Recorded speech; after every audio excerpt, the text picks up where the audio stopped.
Hey everyone, welcome back to my channel. কেমন আছেন সবাই? আশা করছি অনেক বেশি ভালো আছেন। আমরাও আল্লাহর রহমতে অনেক বেশি ভালো আছি। আমি বরাবরের মতন আপনাদের মাঝে আবারও চলে আসলাম নতুন আরও একটি রেসিপি নিয়ে। আজকে আমি আপনাদের সাথে শেয়ার করতে যাচ্ছি খুবই মজাদার বিকালের একটি নাস্তার রেসিপি, ফ্লাওয়ার চিকেন সমোচা। আপনাদের বাসায় যদি অল্প কিছু চিকেন আর ময়দা থাকে, আজকের রেসিপিটি কিন্তু আপনাদের জন্যই। আর এই নাস্তাটি ছোট বড় সকলে অনেক বেশি পছন্দ করে। তাই চলুন কথা না বাড়িয়ে এই নাস্তাটি বানাতে কি লাগছে। এখানে আমি ময়দা নিয়েছি 200 গ্রাম, এখানে আমি অল্প একটু লবণ দিয়েছি, একটু তেল দিয়েছি, এখানে আমি কালো জিরা দিয়ে দিয়েছি। আর পরিমাপটা কিন্তু আমি নিচে লিখিয়ে দিয়েছি। আপনারা কিন্তু যখনই এই নাস্তাটি তৈরি করবেন পরিমাপটা ঠিক রাখার ট্রাই করবেন। এখন আমি ভালো করে ড্রাই ইনগ্রিডিয়েন্টসগুলো হাত দিয়ে ভালো করে কচলে কিন্তু মেখে নিয়েছি। এখন আমি কুসুম গরম পানি নিয়েছি, এটা আপনারা আপনাদের আন্দাজ মতন দিয়ে দিবেন। আমার তো হাফ কাপের মতো লেগেছে। এখন আমি সুন্দর করে মসৃণ একটা বেটার কিন্তু তৈরি করে নেব, এবং কুসুম গরম পানিটা আমি অল্প অল্প করে অ্যাড করব এবং ডোটা কিন্তু তৈরি করে নিচ্ছি। আপনারা কিন্তু সেম জিনিসটাই করবেন। এবং দেখতেই পারছেন আমার ডোটা কিন্তু বেশি শক্তও হবে না, বেশি নরমও কিন্তু হয়ে যাবে না। খুব সুন্দর একটি বেটার আমরা তৈরি করে প্রায় 10 থেকে 15 মিনিটের জন্য আমরা কিন্তু এটাকে রেস্টে রেখে দেব। রেস্টে রেখে দিলে কিন্তু আমাদের ডোটা খুব সুন্দর সফট হয়ে যাবে। তো দেখতেই পারছেন আমার ডোটা কিন্তু একদম পারফেক্টভাবে রেডি হয়ে গিয়েছে। আমি 10 মিনিটের জন্য কিন্তু এটা রেস্টে রেখে দেব। উপরে অল্প একটু তেল এখানে অ্যাড করে দিচ্ছি যাতে উপরটা একদম ড্রাই হয়ে না যায়। তো আমি আসছি 10 মিনিট পরে। ততক্ষণে আমি নাস্তার ভেতরে স্টাফিংটা তৈরি করতে চলে এসেছি। এখানে আমি চিকেনের বুকের পিস নিয়েছি প্রায় 250 গ্রামের মতন, কিউব করে কেটে ব্লেন্ড করে নিয়েছি। দেখতে পাচ্ছেন খুব মিহি করে ব্লেন্ড করে নিয়েছি। এখন আমি একটি কড়াইতে তেল দিয়েছি এবং যে চিকেনটা আমি ব্লেন্ড করে নিয়েছি সেই স্টাফিংটা আমি দিয়ে ভালো করে একটা স্প্যাচুলার মাধ্যমে সুন্দর করে কিন্তু গুঁড়ি গুঁড়ি করে নিচ্ছি। দেখতে পাচ্ছেন একদম ঝুড়া ঝুড়া করে নিতে হবে। আর এই মুহূর্তে কিন্তু আমি অল্প অল্প করে কিন্তু এখানে মশলা অ্যাড করব। আর প্রথমে খুব সুন্দর করে একটু সময় নিয়ে এভাবে ঝুড়া ঝুড়া করে এরপরে কিন্তু তেলে বেশ কিছুক্ষণ একটু ভেজে নিতে হবে। তখন ভাজার পরে আমি এখানে 1 চামচ আদা বাটা, 1 চামচ রসুন বাটা দিয়েছি।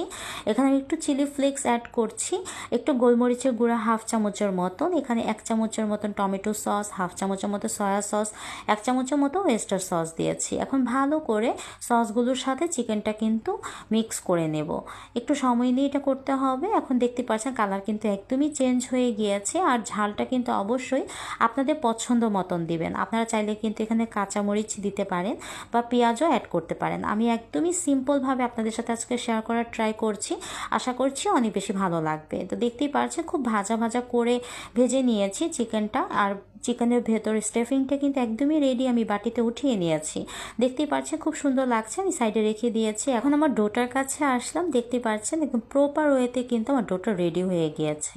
এখন যে কয়েকটা নাস্তা আমি রেডি করব সে কয়েকটা ছোট ছোট লিচির মতন করে নেব। দেখতেই পাচ্ছেন এভাবে আমি ছোট ছোট লিচির মতো করে বেলুন দিয়ে সুন্দর করে একটি রুটির আকৃতি করে নিচ্ছি। তো বড় করে রুটিটা বেলে নিচ্ছি, কারণ এই রুটিটা কিন্তু আমি মাপ নিয়ে একদম ছোট করে ফেলতে হবে। আর যেহেতু ফোল্ড করে এই ফ্লাওয়ার শেপটা করতে হবে তাই নাস্তাটি খুব ছোট হয়ে যাবে। দেখতেই পাচ্ছেন আমি স্কেলে কিন্তু 4 ইঞ্চি করে কিন্তু উপরে আর নিচে কিন্তু কেটে নিয়েছি। অবশ্যই আপনারা 4 ইঞ্চি করেই কাটবেন।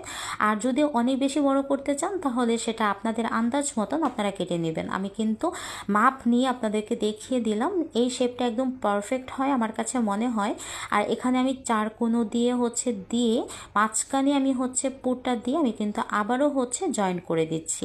এটা অবশ্য আপনারা দেখলেই বুঝতে পারবেন নাস্তাটা খুবই সুন্দর দেখতে, তো খুবই ইউনিক। আর বাচ্চারা কিন্তু ইউনিক নাস্তা খেতে অনেক বেশি পছন্দ করে। একই রকমের নাস্তা খেতে বাচ্চারা কিন্তু খুব বোর হয়ে যায়, বাট একই রকমের নাস্তা যদি ডিফারেন্ট ডিজাইনের হয়ে থাকে তাহলে কিন্তু বাচ্চারা খেতে আকর্ষণ বোধ করে। আর এখানে দেখতেই পাচ্ছি খুব সুন্দর একটি ফ্লাওয়ার শেপে কিন্তু আমি করে নিয়েছি। আর কোনাগুলো কিন্তু একটু হাত দিয়ে একটু টান দিলে কিন্তু খুব সুন্দর একটি পাতা শেপ হয়ে যাচ্ছে।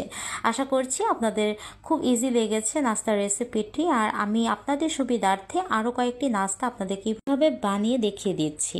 এই পাতা শেপের ডিজাইনটি আশা করছি আপনাদের অনেক বেশি ইজি লেগেছে। আমি ইজিভাবেই আপনাদের দেখানোর ট্রাই করেছি। আর এই পাতাগুলো একটু হাত দিয়ে টেনে একটু লম্বা করে দিবেন, তাহলে কিন্তু ভাজার সময় এই পাতাগুলো খুবই ক্রিস্পি হয়ে থাকে। আপনারা কিন্তু এরকম নাস্তা বেশি করে বানিয়ে কিন্তু রেফ্রিজারেটরে কালেক্ট করতে পারেন এয়ারটাইট বক্সে করে, খুবই ভালো থাকে। আর আপনাকে খুব চটজলদি কিন্তু কোনো গেস্ট আসতে, বিকালে নাস্তাতে বা বাচ্চাদের টিফিনে এভাবে কিন্তু নামিয়ে ইনস্ট্যান্ট ভেজে তাদেরকে দিতে পারেন। আশা করছি তারা খুব বেশি পছন্দ করবে এবং আপনার প্রশংসা করবে। একদমই খুব কম ইনগ্রিডিয়েন্ট দিয়ে আজকে নাস্তাটি আমি আপনাদের সাথে তৈরি করে দেখাচ্ছি। আর কথা বলতে বলতে কিন্তু দেখিয়ে নিয়েছেন, আমি একটি কড়াইতে তেল দিয়েছি। তেলটা মিডিয়াম টু লোতে রেখে মোটামুটি গরম হয়ে গেলে কিন্তু আমি সবগুলো নাস্তা আমি এইভাবে দিয়ে এরপরে কিন্তু অল্প একটু কালার চলে আসলে আমি একটু উল্টিয়ে দিচ্ছি। আটানোটা একটু সতর্কর মাধ্যমে উল্টাবেন, যাতে ভেতরে পুরটা যেহেতু খোলা রেখেছি আমি, ভেতরে পুরটা যাতে একদমই খুলে বের হয়ে না যায়। দেখতে পাচ্ছেন খুব সুন্দর একটি কালার এসেছে। আর যদি অনেকে ভেবে থাকেন যে ভেতরে স্টাফিংটা এরকম কালচে হয়ে গিয়েছে, দ্যাট মিন্স পুড়ে গিয়েছে বা নষ্ট হয়ে গিয়েছে, একদমই না। এটা কিন্তু খেতে খুবই মজা হয়। আর ভেতরটা কিন্তু চিকেনগুলো একদমই প্রপার ওয়েতে কুকড হয়ে থাকে। আর এখানে উপর একটু পোড়া মনে হলেও ভেতরটা কিন্তু একদমই পারফেক্ট। আর এরকম স্মোকি করে ভাজলে চিকেনটা খুবই মজা লাগে। আর এরকম গোল্ডেন ব্রাউন কালার আসার পরে আমি কিন্তু যে নাস্তাগুলো প্রথমেই দিয়েছিলাম সেটা উঠিয়ে নিয়েছি এবং যে নাস্তাগুলো বাকি ছিল সেগুলো কিন্তু তেলে দিয়ে দিয়েছি। এখন কিন্তু তেলটা অনেক বেশি গরম, চুলার আঁচটা একদমই কম রেখে সুন্দর করে সময় নিয়ে ভেজে নিতে হবে। দেখতেই পাচ্ছেন খুব সুন্দর একটি কালার এসে গিয়েছে এবং কতটা ক্রিস্পি হয়েছে হয়তো আপনারা ছবিতে দেখে বুঝতে পারছেন। আর আমার একটা একটা করে কিন্তু আমি সমুচা উঠিয়ে নিচ্ছি। এটাকে আমি সমুচাই বলছি কারণ এই ফ্লাওয়ার শেপের সমুচাগুলো কিন্তু খুব কম ইনগ্রিডিয়েন্ট দিয়ে বানানো যায়। আপনারা কিন্তু চাইলে এখানে আলু অ্যাড করতে পারেন, পেঁয়াজ অ্যাড করতে পারেন, যেটা সচরাচর সমুচাতে হয়ে থাকে বা সিঙ্গারাতে হয়ে থাকে। আপনারা এটা বিফ দিয়েও করতে পারেন। আমি খুবই কম ইনগ্রিডিয়েন্ট দিয়ে আপনাদেরকে আজকে এই নাস্তা করে দেখালাম। আর ভাজার পরে দেখতেই পাচ্ছেন কতটা সুন্দর লাগছে আর কতটা কালারফুল লাগছে। আর কালারটা এরকম গোল্ডেন ব্রাউন কালার হলেই চুলা থেকে নামাবেন, তাহলে নাস্তাটা খুবই ক্রিস্পি হবে এবং খুবই ইয়ামি হবে।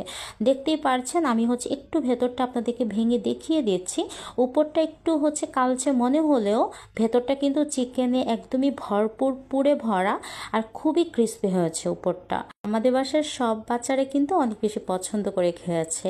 আশা করছি আপনাদের আজকের রেসিপিটি অনেক বেশি ইজি লেগেছে। আর যদি ভালো লেগে থাকে আমার চ্যানেলটিকে সাবস্ক্রাইব করে বেল বাটনটা অন করে দিতে পারেন। আপনাদের প্রিয়জনকে এই ভিডিওটি শেয়ার করতে পারেন।